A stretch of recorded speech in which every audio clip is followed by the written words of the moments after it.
Hello viewers, আপনারা দেখতে পাচ্ছেন fixing unit model HP LaserJet M433A436 M438 NDA M438 NDA সব মডেলগুলো একই। তো আপনারা কীভাবে হিটার ইউনিট ও প্রেশার রোলার পাল্টাবেন বা চেঞ্জ করবেন সেই প্রসেসিংটা আমি দেখিয়ে দেবো। তো আমার চ্যানেলটি নতুন, আপনারা যারা আমার ভিডিওটি দেখবেন, দেখে উপকৃত হবেন, তারা অবশ্যই লাইক, শেয়ার, সাবস্ক্রাইব করবেন আর কমেন্ট করতে ভুলবেন না। প্রথমে এই দুটো স্ক্রু খুলে নেবেন, ফিক্সিং ইউনিটের দুটো স্ক্রু খুলে নেবেন। আর মেশিনারি কাজের সময় অবশ্যই তাড়াহুড়ো করবেন না, মাথায় অন্য চাপ রাখবেন না, ধীরে সুস্থে সুন্দরভাবে কাজ করবেন। আর অবশ্যই খেয়াল রাখবেন কোথা থেকে কোনটা খুললেন এবং কিভাবে খুললেন। এভাবে খুলে নেবেন এবং এই কেবলটা এর ভিতর দিয়ে এভাবে বের করে নেবেন। তারপরে এটা উল্টে নেবেন, উল্টে নিয়ে কেবলগুলো খুলে নেবেন। আমি কী কারণে ফিক্সিং ইউনিটটা খুলতেছি তা অবশ্যই আপনাকে বুঝতে হবে, যাতে আপনি এই লাইনের অথবা এই লাইনের না। এই ডকুমেন্টটা দেখেন, ডকুমেন্টটা ডাবল সাব আছে, এই লেখাটাই ডাবল সাব আসছে, এটা ফিক্সিং থেকে আসছে। এটা কী কারণে আসলো? ফিক্সিংয়ের প্রেশার রোলার নষ্ট হতে পারে, থার্মিস্টর নষ্ট হতে পারে, অথবা হিটার ইউনিটের প্রবলেম হতে পারে। তো বেসিক্যালি যেটা হয়, প্রেশার রোলারের সমস্যা হলে এরকম হতে পারে এবং হিটার ইউনিটের সমস্যা হলে এরকম হতে পারে। তো আপনাকে খুলে দেখতে হবে যে আসলে সমস্যাটা কোথায়। আমি আর একটা ডকুমেন্ট আপনাকে দেখাচ্ছি স্পষ্টভাবে। এই দেখেন, ডাবল সাব লেখাগুলো এভাবে ডাবল করে আসছে, আপনারা অবশ্যই বুঝতে পারছি। তো আমি আসি কীভাবে খুলতে হবে সেই প্রসেসিং দেখানোর জন্য। তো প্রথমে এই কেবলটাকে রিমুভ করে নেবেন, কেবলটা একটু উপরের দিকে দিয়ে তারপরে রিমুভ করে নেবেন, নাহলে এখান থেকে কেবলটা আস্তে করে ছিঁড়ে যাবে অথবা ফ্র্যাকচার হবে। তো একটু উপরের দিকে দিয়ে কেবলটা বের করে নেবেন। এই বের করে নিলেন, এখান থেকে ড্রেন থেকে বের করে নেবেন, এই বের করে নিলেন। এপাশ থেকে আপনি এই স্ক্রু দুটো খুলে নেবেন।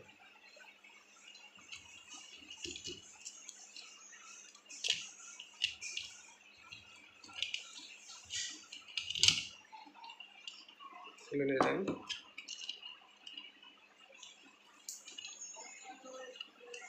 এটাকে আস্তে করে রেখে দিবেন, এটাকে রেখে দিলেন। এই কেবলটা খুলে নিলেন,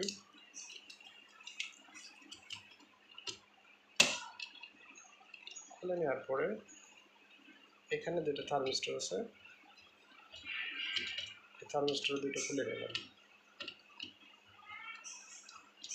এখানে দেখে গেলাম একটা হ্যাঁ, খুলে নেওয়ার পরে এটাকে বের করে নিলেন। আচ্ছা, স্ক্রুটা খুলে নিতে হবে। থার্মিস্টর খুলে নেওয়া হয়ে গেল। এখান থেকে একটু সাবধানে করলে, নাহলে ভেঙে ফেললে পরে কিন্তু আর মেশিন রেডি করতে পারবেন না। এখন খেয়াল করবেন এই বেসটাকে, এই ইউনিটটাকে আপনাকে খুলতে হবে। তো এই ইউনিটটাকে খুলতে হলে দেখতে হবে প্লাস্টিকের সাথে কোন কোন স্ক্রু আছে। খুলে নিলেন, একটা, দুইটা, তিনটা,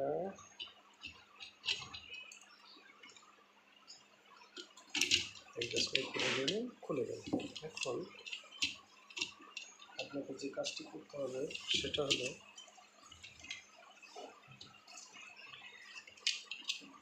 এই দেখেন এইখানে ওপাশ খুলে গেছে, কিন্তু এই পাশ খুলবে না, এই পাশ উঠবে না। তাহলে এই পাশ উঠতে গেলে এরকম একটা মাইনাস নেবেন, হ্যাঁ একটা মাইনাস নেবেন, নিয়ে এইখানে একটা লক আছে, এই লকটাকে খুব সুন্দরভাবে ভেঙে না যায়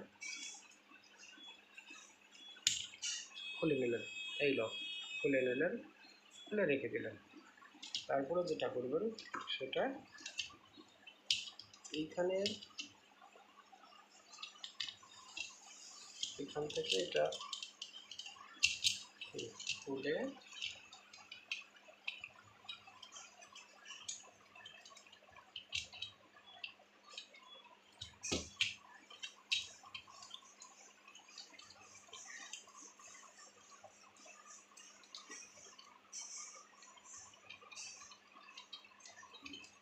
এটা বের করে নিতে হবে।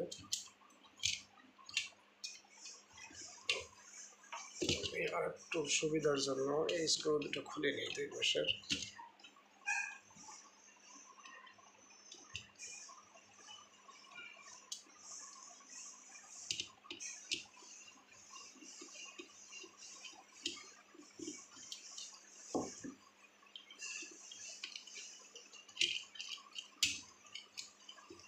স্ক্রুটা দুই পাশে খুলে নিয়ে এখানে রেখে দিলাম।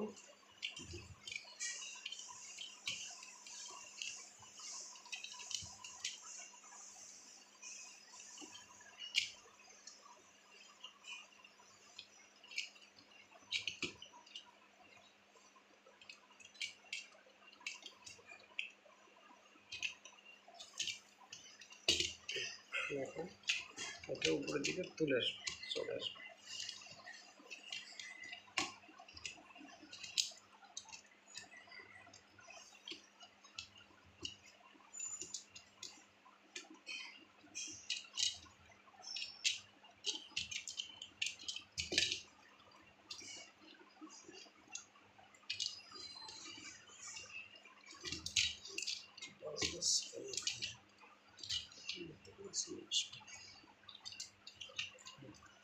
এখানে একটা স্টিলের লক আছে, এই লকটাকে একটু রিলিজ করে নেবেন, তাহলে এটা বেরিয়ে আসবে।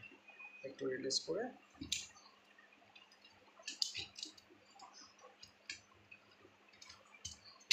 হ্যাঁ ঠিক আছে। এই লকটাকে রিলিজ না করলে, এইটা টানাটানি করলে অনেক সময় ল্যাম্পটা ভেঙে যাবে।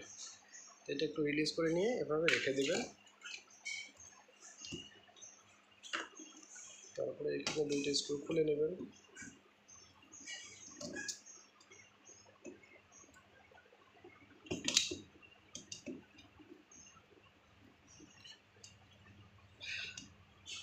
যারা টেকনিক্যাল লাইনে কাজ করেন তারা একটু দেখলে বুঝতে পারবেন যে কীভাবে কাজ করতে হয়। আর এইসব কাজ একটু সূক্ষ্মভাবে করাটাই ভালো। কোনো কিছু তাড়াহুড়ো করতে গিয়ে ভেঙে ফেলবেন, ভেঙে গেলে তখন একটা সমস্যায় পড়বেন, মেশিন রেডি হবে না। তখন এই যে এটা খোলার পরে এটা ইজিলি বেরিয়ে আসবে, বেরিয়ে আসবে। এখন এইটা কীভাবে বের করবেন সেটা হলো, দেখেন এখানে এই পাশের দুইটা স্ক্রু আছে, এটা হচ্ছে হিটার ইউনিট, আর নিচে হলো প্রেশার রোলার। ভিতরে যেটা থাকে সেটা হচ্ছে ল্যাম্প। ল্যাম্পটা খোলার সময় একটু সাবধানতা অবলম্বন করবেন, সাবধান থাকলে ভালো। কারণ এটা ভাঙে না, কিন্তু যদি ইনকেস টাকটুক লেগে যায় তাহলে ভেঙে যেতে পারে। তো এইটা এখান থেকে বের করে নেবেন। এটা বের করে নিলেন। ঠিক আপনাকে তারপরে এরকম একটা মাইনাস দিয়ে এই পাশ থেকে বাই পাশ থেকে এটাতে একটু প্রেশার করলে এটা বেরিয়ে আসবে। বের করে নিলেন। এখন এ পাশ থেকে আপনি যেগুলো করবেন সেটা হলো, এটা একটু ঘুরিয়ে নেবেন, ঘুরিয়ে এখান থেকে মাইনাসটা ধরে এই যে লকটা আছে এই লকটাকে রিলিজ করে এই লকটা বের করে নেবেন। তারপরে এটা বের হয়ে আসবে, বের হয়ে আসলো। এখন যেটা সেটা হলো, এইটা এদিকে আনবেন না, এদিকে ঠেলবেন না, ল্যাম্পটা আপনি বের করে নেবেন। ল্যাম্পটা বের করে নিলে একটু সাবধানে ল্যাম্পটা টান দিয়ে, ঠিক ল্যাম্পটা হাত না দেওয়াটাই ভালো। হ্যাঁ, ল্যাম্পটা বের করে নিলেন, একটু সাবধানে রাখবেন। এখন আপনি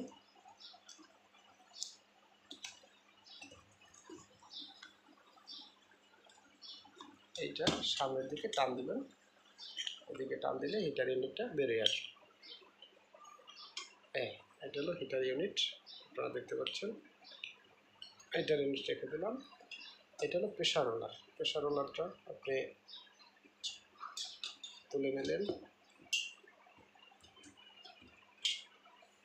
এটা হলো প্রেশার রোলার। প্রেশার রোলার ওই সময় খারাপ হয়ে যায়, তো আপনারা নতুন প্রেশার রোলার লাগিয়ে দেবেন খারাপ হয়ে গেলে। তো আমি খোলার যে প্রসেসিংটা সেটা আমি আপনাদেরকে দেখে দিলাম। ভিডিও বড় হওয়ার স্বার্থে আমি আরেকটা ভিডিও দেবো পার্ট 2, সেটা আপনারা অবশ্যই দেখবেন লাগানোর জন্য। তো আমার ভিডিওটি দেখার জন্য, আমাকে সময় দেওয়ার জন্য আপনাদেরকে অসংখ্য ধন্যবাদ। আমার চ্যানেলটি নতুন, আমার ভিডিওটি ভালো লাগলে অবশ্যই লাইক দিবেন, সাবস্ক্রাইব করবেন আর বেল আইকনটি বাজিয়ে রাখবেন নতুন নতুন ভিডিও পেতে। ধন্যবাদ সবাইকে।